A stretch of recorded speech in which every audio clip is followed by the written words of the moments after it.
So again, the question is Canada a nation, or is it a collection of provinces? And David Eby is going to answer it for you right here. It's not just a threat to our pristine coast that so many British Columbians, including myself, value, but it is a direct economic threat to the kind of economy that we're trying to build in the country here. And so when I've said, let's cross that bridge when we come to it, we'll see what the Premier comes up with, I'm being polite. I am being polite. There is no project. There is no bridge to cross unless the Albertan government and the federal Canadian government are committing billions of taxpayer dollars to build this project. And if that is the plan, then they should be transparent about it. Don't mistake my politeness for weakness on protecting our economy and our coast. To put that That's good. There you go. He says it to you. He tells you right there. And then the NDP pushed this out again because that's an older clip from him. But the NDP is like pushing it out again, the BC NDP, because they obviously want that message. That's one of his more passionate kind of like speeches.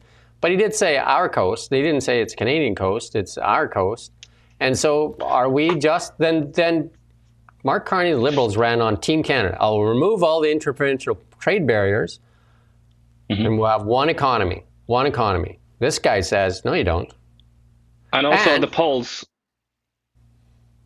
Sorry, go ahead. And Christy Clark has said that tankers sail up and down the coastline all day long. American ones from Alaska.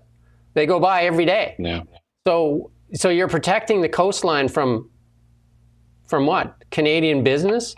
Because Americans are already sailing down the coast. They're already sailing down the coast. So it's just more virtue signaling and identity politics. It's not even true. It's misinformation.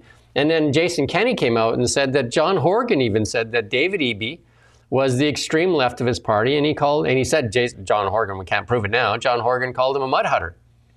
But so Mark Carney, I mean, if I got to sit in front of Mark Carney, and as you will, is Canada a nation or not? And that's the question that needs to be answered. That is the question.